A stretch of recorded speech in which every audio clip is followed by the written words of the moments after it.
tema kita sore ini yaitu tentang tasawuf. Nama lain dari tasawuf ini adalah ya, sebagian dari penulis Barat ataupun juga penulis Muslim itu menyebutnya dengan mistisisme Islam.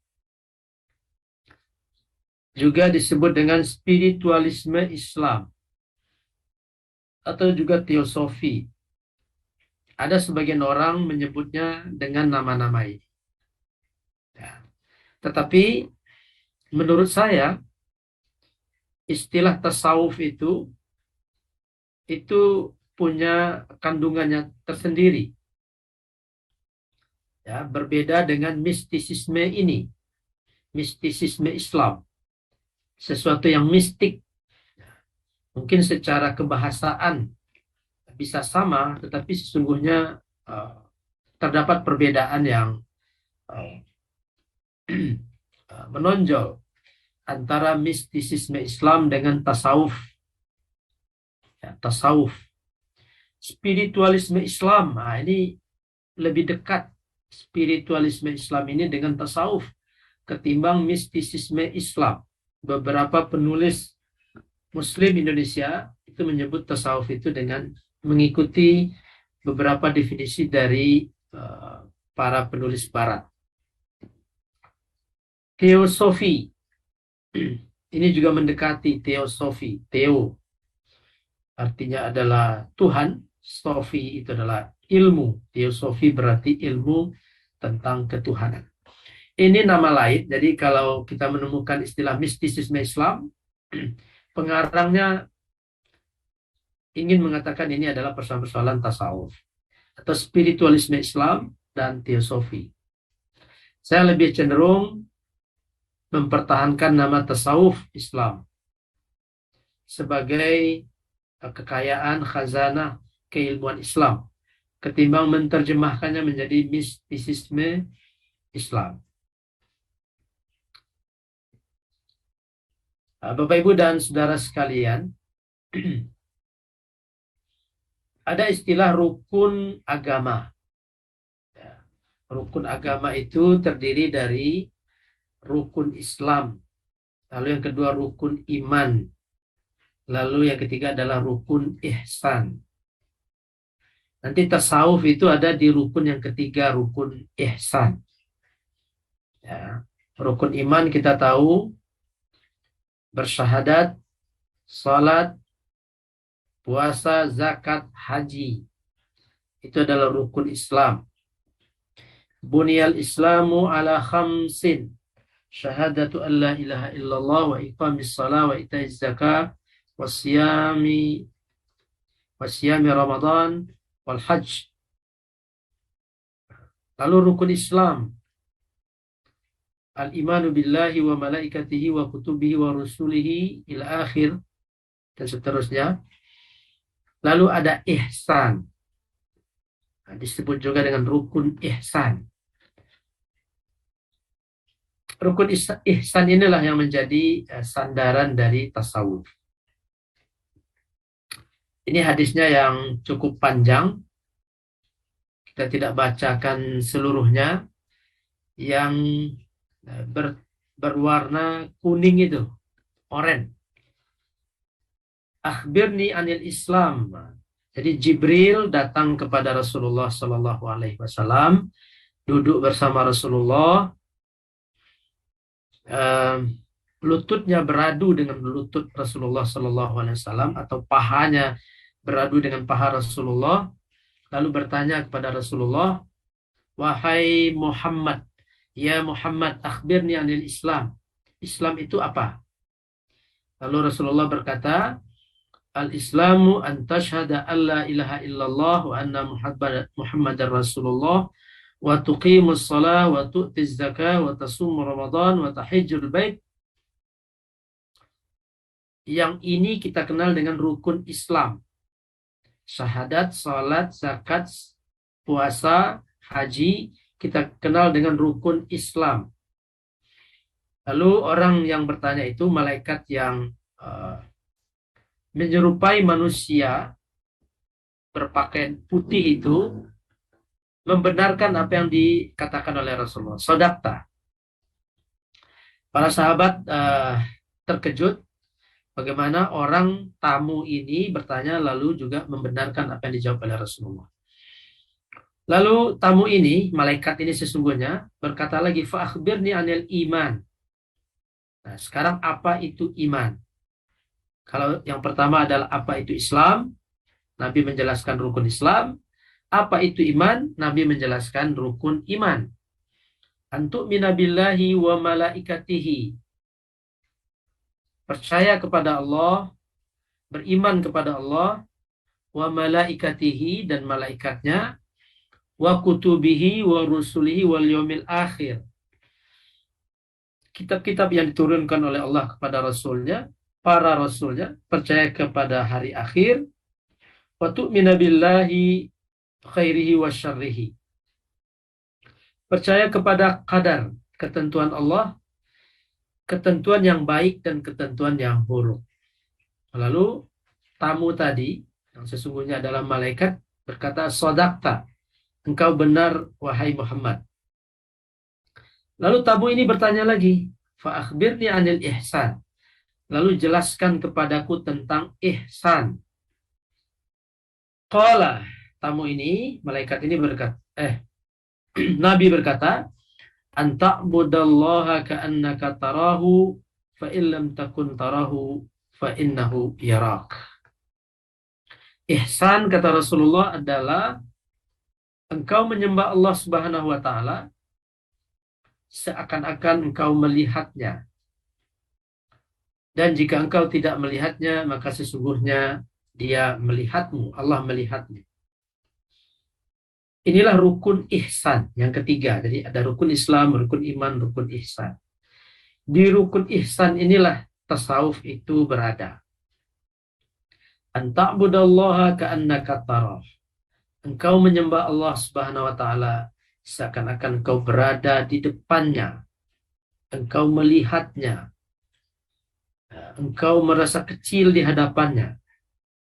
Engkau melihat keagungannya, kewibawaannya. Jadi yang engkau lihat itu bukan Ka'bah, bukan dinding masjid, atau bukan saf-saf, tapi yang engkau lihat itu seakan-akan engkau melihat Allah Subhanahu wa taala. Nah, ini yang kemudian disebut dengan ranah rasa, ranah perasaan, ranah rasa, atau ranah intuisi. Ya. Ini ranahnya tidak ranah burhani, akli, tapi ranahnya adalah intuisi, perasaan. Inilah dasar daripada tasawuf al-ihsan.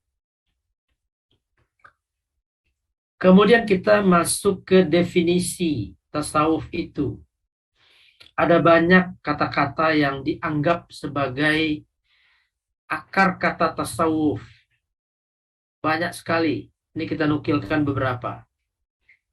Yang pertama diambil dari kata as-sifatu. Sifat. Merujuk kepada sifat Allah Subhanahu wa taala. Jadi mereka yang mempraktekkan kehidupan tasawuf itu berupaya untuk menerapkan sifat-sifat Allah di dalam kehidupan mereka. Terutama sifat yang menunjukkan kemuliaan. Kemuliaan, keutamaan. Bukan sifat yang misalnya yang menampakkan kekuasaan, kemutlakan, keagungan, kemahakuasaan Allah. Bukan itu. Tapi sifat-sifat yang menunjukkan keagungan. Rahmannya, rahimnya, afunya, karimnya, dan seterusnya. Jadi ada yang mengatakan ini diambil dari kata as-sifatu. Tasawuf itu dari kata as-sifatu. Kalau diambil dari kata as-sifatu, maka pelakunya bukan as-sufi, tapi as-sifatiyu. Nah, ini kajian kebahasaan. Sementara tasawuf itu pelakunya disebut dengan as-sufiyu. Ya, tasawuf itu pelakunya disebut dengan as-sufiyu. Kalau pengambilan kata tasawuf itu dari as-sifatu, maka pelakunya disebut dengan as-sifatiyu. As-sifatiyu atau as-sifatiyu. Lalu ada yang mengatakan diambil dari kata as-safu. Ini menandakan bahwa praktisi tasawuf senantiasa ingin berada di saf pertama dalam salat. Mereka menjaga agar selalu berada di saf pertama setiap salat. Nah, itu pelakunya as-safiyu, ya, tidak as-sufiyu. Kemudian as-safa'u. Safa itu bersih, bening. Para pelaku tasawuf atau sufi itu berupaya untuk membeningkan hatinya, membeningkan jiwanya, membeningkan pikirannya dari kekotoran jiwa, kekotoran perilaku, kekotoran akhlak, kekotoran pikiran, dan seterusnya. Lalu as-sufu. As-sufu ini diambil atau artinya adalah pakaian yang terbuat dari bulu domba. Ya, bulu domba itu kalau dibuat pakaian, maka dia adalah pakaian yang keras sekali. Tidak mengena, tidak mengenakkan bagi kulit manusia. Orang-orang sufi atau orang-orang yang bertasawuf itu sengaja menggunakan pakaian yang tidak lembut itu supaya dirinya tidak terlena dengan kenikmatan duniawi. Ya. Kalau sekarang mungkin bulu domba itu sudah bisa diolah menjadi pakaian yang enak dipakai. Tapi dulu ya silk, kalau sekarang itu silk. Kalau dulu itu betul-betul bulu domba itu, kulit atau bulu domba itu yang masih murni itu diolah menjadi pakaian. Nah, orang sufi ingin memakai itu untuk mengingatkan dirinya bahwa hidup di dunia ini bukan sesuatu yang kesempatan untuk berleha-leha, bersenang-senang, tapi hidup di dunia ini adalah kesempatan untuk bekerja dan terutama mengabdi, beribadah kepada Allah Subhanahu wa taala. Dan juga supaya hatinya tidak tercuri oleh kehidupan dunia yang menipu. Nah, orang yang berpakaian suf ini, kalau saya tidak salah artinya hari ini adalah wool, silk. Itu yang menyandang baju dari suf itu disebut dengan as-sufiyu. Ini cenderung lebih dekat kepada pengertian tasawuf atau as-sufiyu. Ada yang mengatakan akar kata tasawuf itu adalah ahlus suffah. As-suffah itu adalah tempat penginapan di sekitar Masjid Nabawi. Pemondokan yang lengket dengan Masjid Nabawi. Itu as-suffah. Di situ para sahabat Nabi, para muhajirin itu tinggal dan mereka menafkahkan hidupnya, mewakafkan hidupnya untuk beribadah, senantiasa beribadah kepada Allah Subhanahu wa taala. Siapa alumni suffah ini? Alumni tempat tinggal yang melekat dengan Masjid Nabawi itu siapa di antara sahabat Nabi? Di antaranya adalah Abu Hurairah yang kerjanya ya, di samping beribadah kepada Allah adalah mengumpulkan riwayat-riwayat dari Rasulullah Shallallahu Alaihi Wasallam. Jadi sebagian mengatakan bahwa tasawuf atau sufi itu diambil dari kata ahlus suffah karena perilaku sufi itu cenderung meniru kepada apa yang dilakukan oleh sahabat Nabi yang tinggal di suffah itu. Lalu ada yang mengatakan at-tasawuf itu diambil dari kata at-tiyusufi atau teosofi. Ya, tentu ini dari bahasa Yunani. Nah, Al-Kushairi dalam risalah Al-Kushairiyah mengatakan bahwa tidak satupun dari kata-kata ini menjadi dasar penamaan tasawuf. Tetapi ulama-ulama lain mengatakan salah satu dari kata-kata ini menjadi dasar penamaan secara kebahasaan tasawuf itu. Bapak Ibu sekalian, tapi sesungguhnya baik dari as-sifatu, as-safu, as-safa'u, as-sufu, ahlu sufa, sufi, semua perilaku ini, semua kekhasan yang ada dari kata-kata ini menjadi perhatian para sufi. Mereka ingin meniru sifat-sifat Allah yang mulia. Mereka juga senantiasa menjaga sholat pada saf pertama. Mereka sangat memperhatikan kebersihan, kesucian, kebeningan jiwa, kebeningan hati, kebaikan akhlak, keindahan akhlak.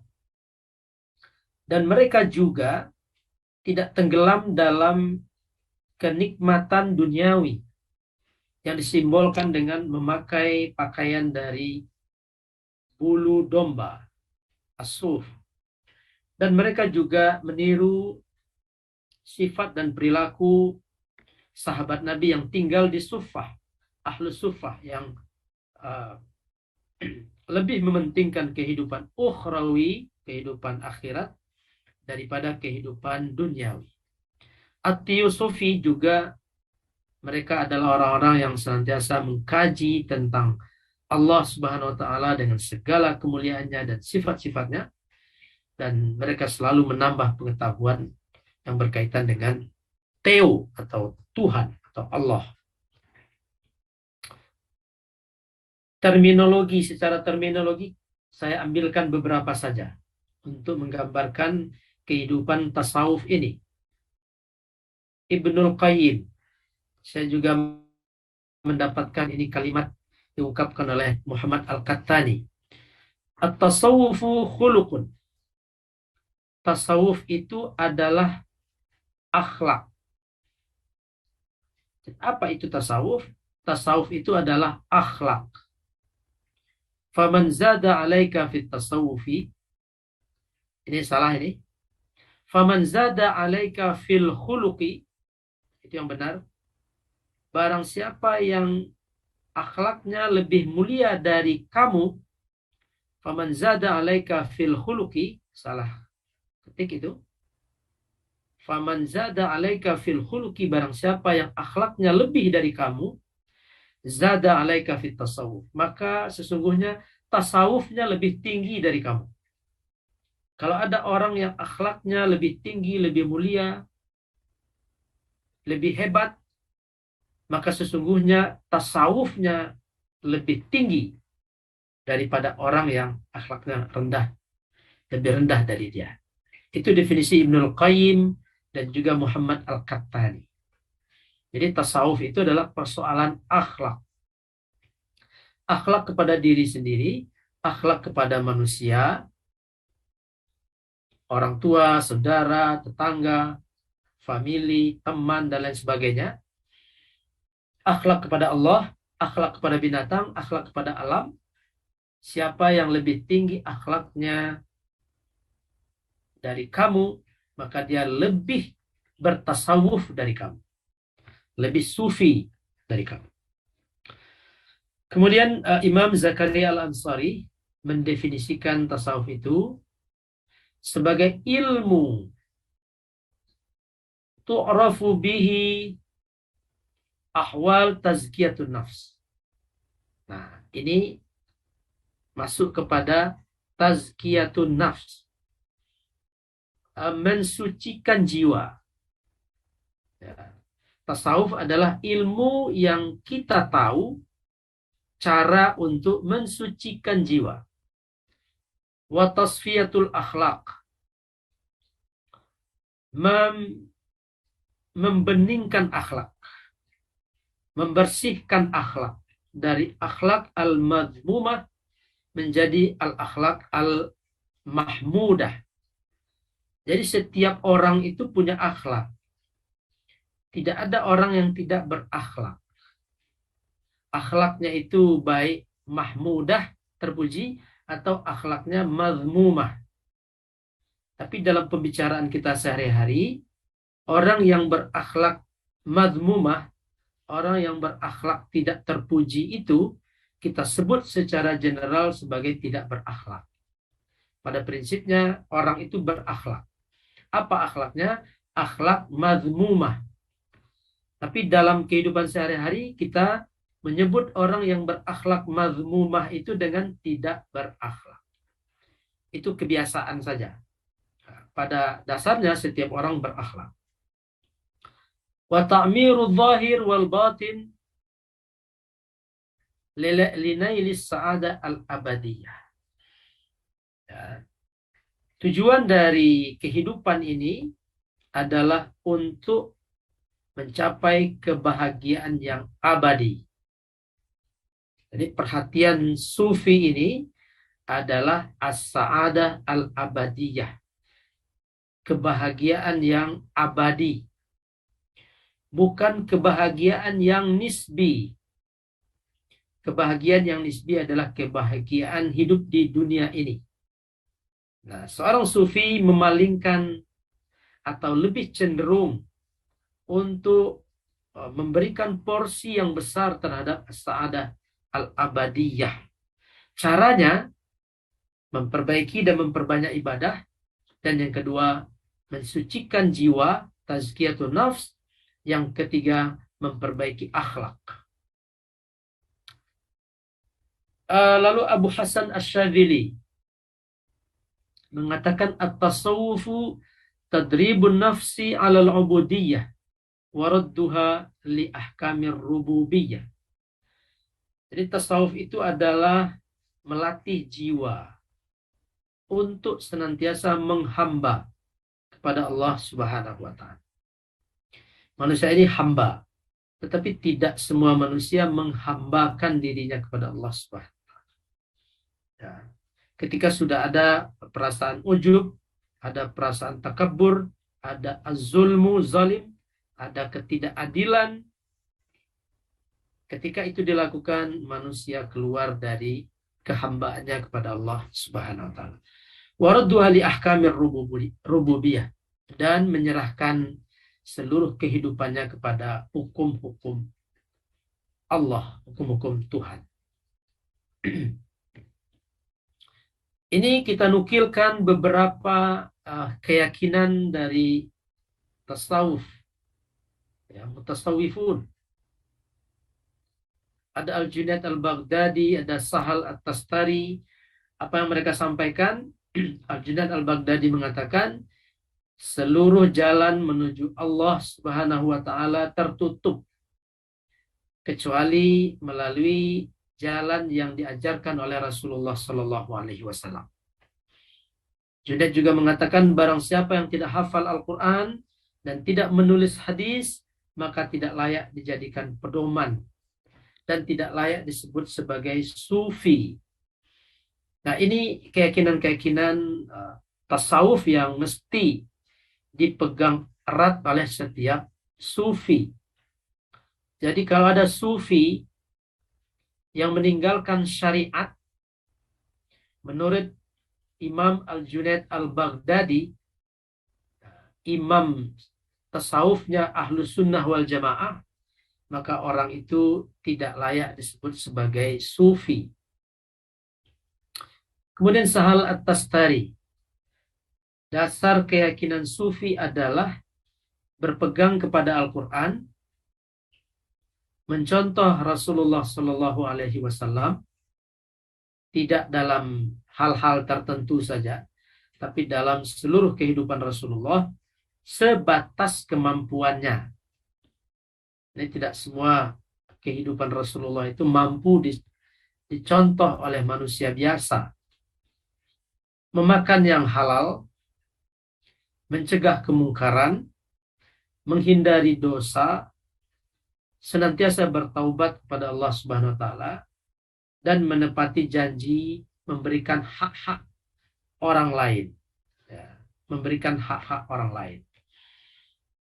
Ini semestinya keyakinan sufi, keyakinan orang-orang yang mempraktekkan kehidupan tasawuf. Lalu ada Abu Hasan Asyadzili. Tasawuf itu dekat dengan istilah kasyaf. Kasyaf itu terbukanya hijab antara makhluk dengan Khalik. Abu Hasan Asyadzili berkata, jika kasyafmu, wahai sufi, jika kasyafmu, wahai sufi, bertentangan dengan Al-Quran dan hadis, maka tinggalkanlah kasyafmu itu. Jadi tidak ada boleh kasyaf yang bertentangan dengan Al-Quran dan hadis, bertentangan dengan ajaran Rasulullah, bertentangan dengan syariat yang dibawa oleh Rasulullah Sallallahu Alaihi Wasallam. Abu Yazid Al-Bustami, sufi adalah yang berpegang kepada Al-Quran dan hadis,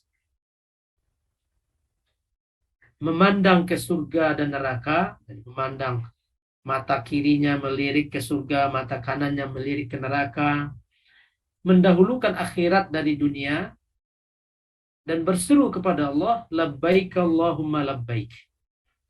Ini kalimat ini sering disebutkan oleh jamaah haji, labbaika Allahumma labbaik. Yang dimaksud oleh Abu Yazid Al-Bustami ini adalah sami'na wa ata'na ya Rasulullah. Kami patuh dan taat kepada perintahmu ya Rasulullah. Kalau engkau mensyariatkan kepada kami Islam, kalau engkau mensyariatkan memberikan keyakinan kepada kami dalam bentuk al-iman, ruknul Islam, maka kami akan patuh dan taat. Dan kami tidak akan meninggalkan perintahmu dengan dalih atau dasar apapun yang tidak syar'i. Nah, ini keyakinan tasawuf dan keyakinan para sufi yang disampaikan oleh kutub-kutub tasawuf. Ini diantara kutub-kutub tasawuf. Ya, siapa tadi? Al-Junaid Al-Baghdadi, Abu Hasan Asyadzili, Abu Yazid Al-Bustami, dan lain sebagainya. Bapak Ibu dan para hadirin sekalian, ada perkembangan munculnya tasawuf itu. Periode pertama itu para sahabat dan para tabi'in. Sahabat dan tabi'in itu tidak disebut sebagai sufi atau mutasawwif. Di antara sahabat dan para tabi'in itu, mereka disebut dengan zuhad, orang-orang yang zuhud terhadap kehidupan dunia, dan nusak, orang-orang yang senantiasa bernusuk beribadah.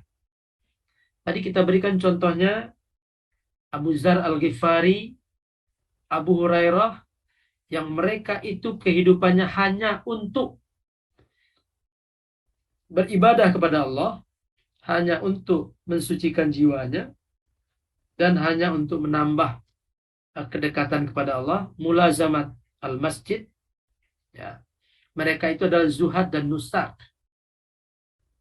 Sahabat Nabi inilah yang akan menjadi embrio bagi kemunculan tasawuf kemudian.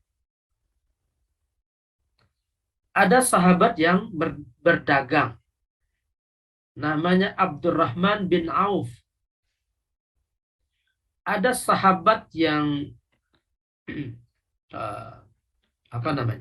menjadi pemimpin.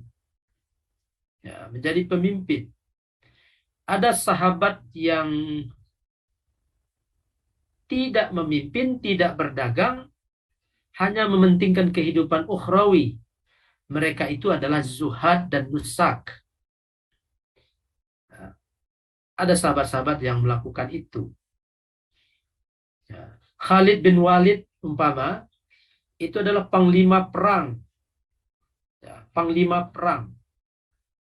Ada Mu'ad bin Jabal. itu adalah guru, dikirim ke Yaman untuk mengajarkan Islam. Dan sahabat-sahabat yang lainnya, ada Abdullah ibnu Mas'ud dikirim ke Syam untuk mengajarkan agama. Tetapi ada sahabat-sahabat yang fokus dengan ibadah, dengan nusuk, dan zuhud dari kehidupan-kehidupan yang lain. Tetapi sahabat yang tadi kita sebutkan juga bukan berarti tidak zuhad, tidak nusak. Ya, pemimpin perang, pemimpin menjadi gubernur, menjadi khalifah, bukan tidak zuhad, bukan tidak nusak, tapi mereka pemimpin dan sekaligus zuhad dan nusak. Zuhad itu ahli zuhud. Apa itu zuhud? Zuhud adalah orang yang tidak ada dunia di hatinya. Meskipun barangkali dunia itu ada di tangan atau di genggamannya. Seperti Utsman bin Affan. Khalifah Utsman bin Affan adalah zahid besar, zahid besar, kaya raya, tetapi harta tidak di hatinya. Nusak ahli ibadah. Para sahabat itu rata-rata nusak. Tapi ada yang memang memfokuskan dirinya kepada nusak, ibadah, dan berzuhud. Kemudian di zaman tabi'in. Nah, di zaman tabi'in ini mulai dibicarakan tentang an-nafs. Mulai dibicarakan tazkiyatun nafs. Mensucikan jiwa. Ini sudah mulai tidak sekedar beribadah murni, tapi sudah mulai masuk ke konsep-konsep mensucikan jiwa. Masuk kepada konsep akhlak. Ya. At-takhalluqu bi akhlaqillah. Mulai masuk ke pembahasan-pembahasan itu. Nah, di abad ketiga barulah muncul istilah at-tasawuf. Ada juga yang mengatakan as-sufi itu sudah muncul di zaman tabi'in atau di zaman tabi'ut tabi'in.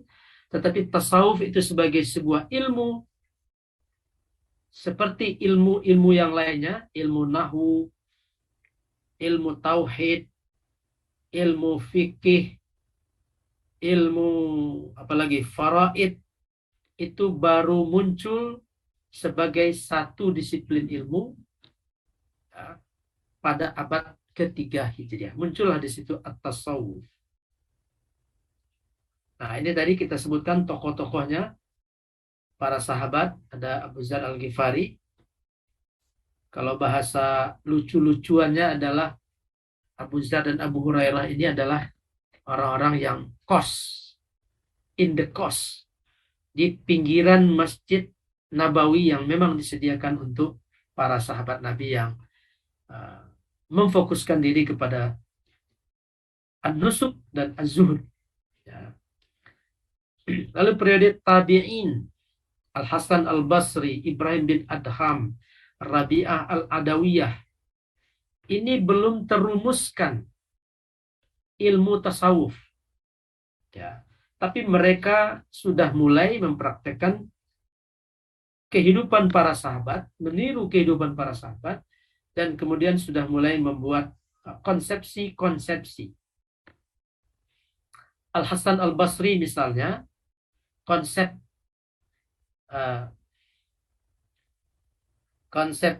spiritualitasnya dikenal dengan istilah al-khawfu war-raja. Khauf dan raja. Khauf itu takut akan kemegahan, kemahakuasaan, kebesaran, keagungan Allah Subhanahu wa taala. Lalu ar-raja, ada harapan besar, mimpi besar, cita-cita besar mendapatkan ridho, keampunan Allah, surga Allah Subhanahu wa taala. Sudah mulai terumuskan konsepsi-konsepsi. Ya, di zaman Al-Hasan Al-Basri itu ada bibit al-khawfu war-raja. Al-khawfu itu takut merasa kecil di hadapan kebesaran Allah Subhanahu wa taala. Ibrahim bin Adham, Rabi'ah al-Adawiyah. Rabi'ah ini yang paling dikenal orang adalah konsep mahabbahnya, konsep cinta kasihnya kepada Allah Subhanahu wa taala. Kita para pengkaji tasawuf ini bisa berbeda pendapat apa betul ungkapan daripada Rabi'ah al-Adawiyah, ya Allah, sesungguhnya jika aku menyembahmu karena surgamu, maka haramkanlah surga itu bagiku. Dan jika aku menyembahmu karena takut kepada api nerakamu, maka masukkanlah aku ke dalam api neraka itu.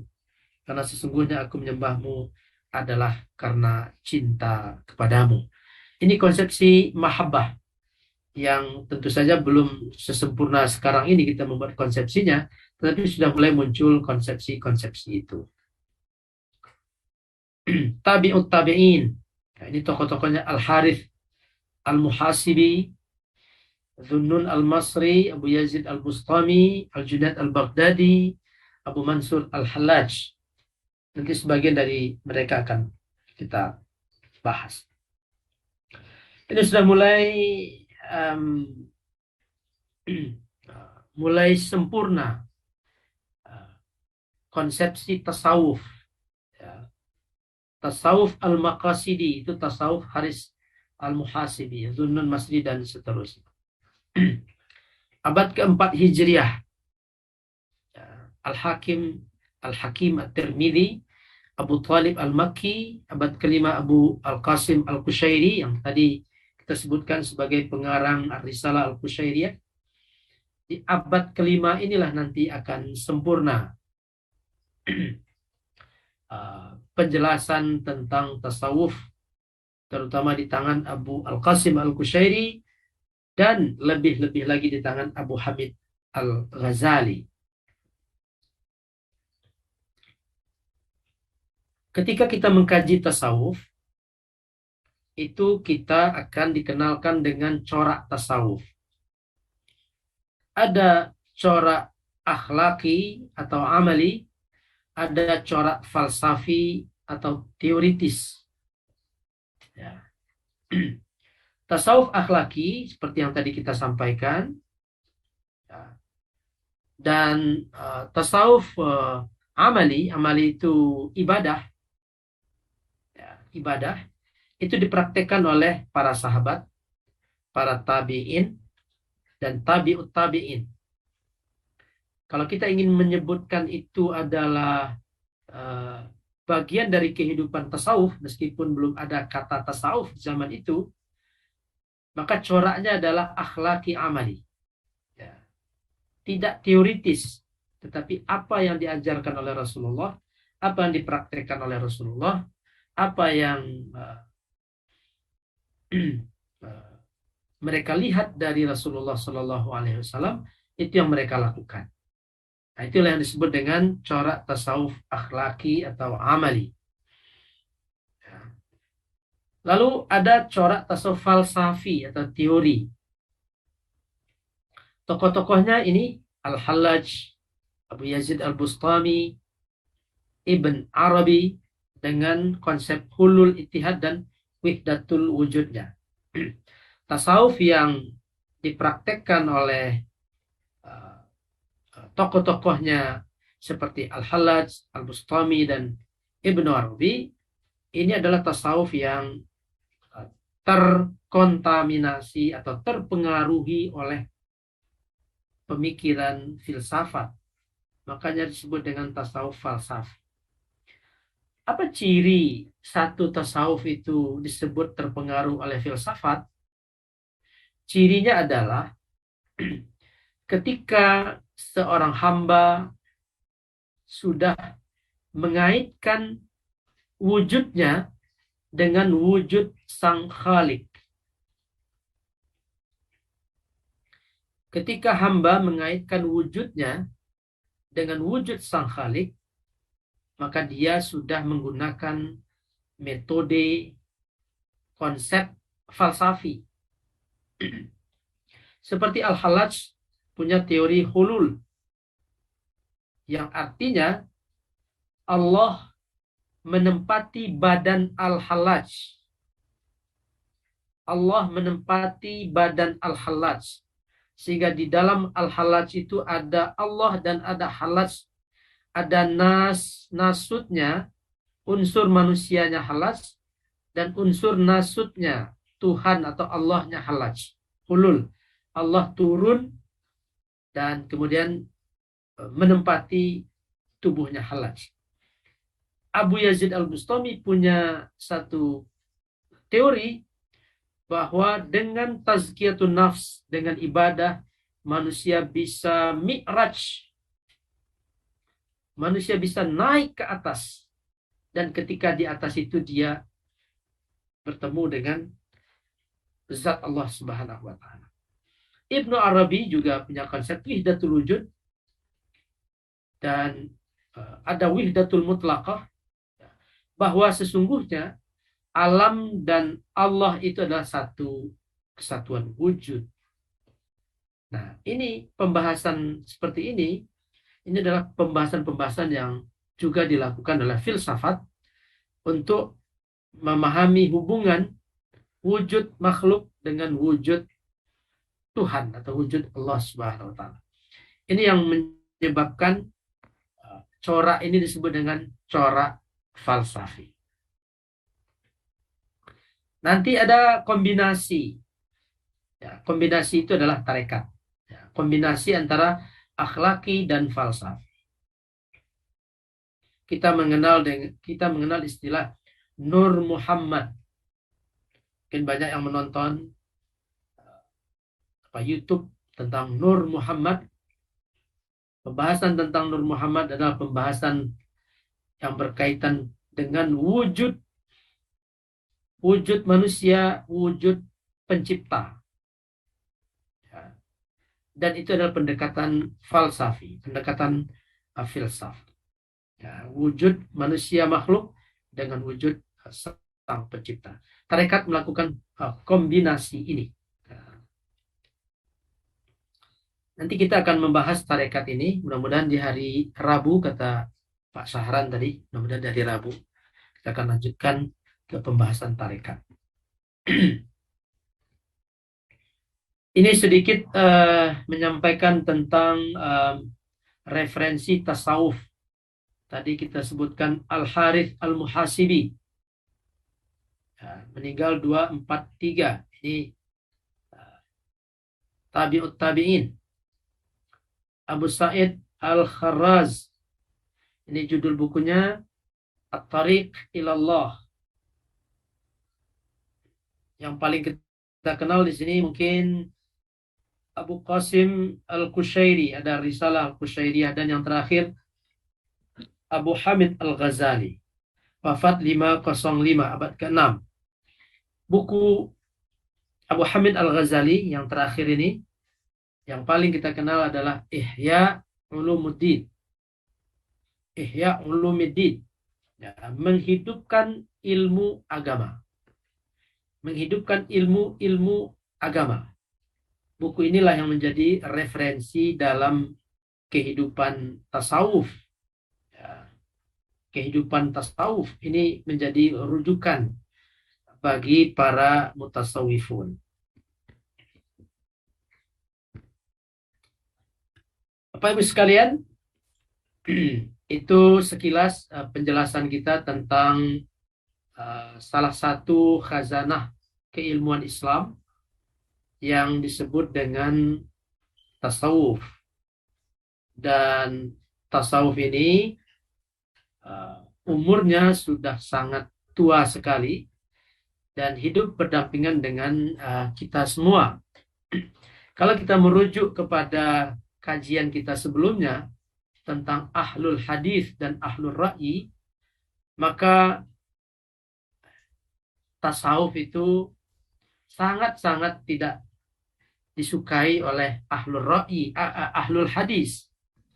Ya. Meskipun nanti kita lihat ada dari ahlul hadis itu yang mencoba melakukan modifikasi terhadap tasawuf seperti Ibnu Qayyim Al-Jauzi, ya, muridnya dari Ibnu Taimiyah yang mengarang buku Madarijus Salikin, itu mencoba mencari hal-hal yang positif dan hal-hal yang dibenarkan oleh syariat untuk kemudian menjadi konsep al-ihsan tadi. Jadi ada rukun iman, rukun Islam, rukun al-ihsan itu. Untuk mengisi kekosongan itu, maka diperlukan satu konsepsi bagaimana kehidupan al-ihsan itu yang tidak bertentangan dengan syariat.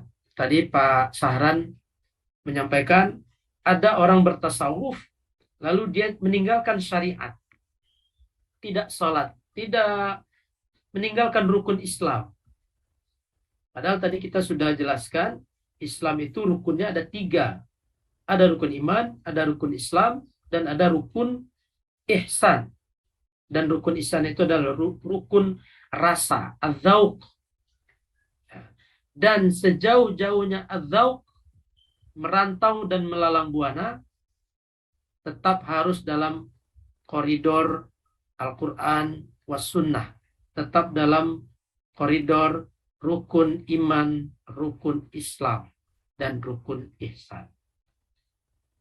Terima kasih Pak Syahran, terima kasih kita semua. Mudah-mudahan hari Rabu kita masuk ke pembahasan tentang tarekat. Terima kasih. Assalamualaikum warahmatullahi wabarakatuh.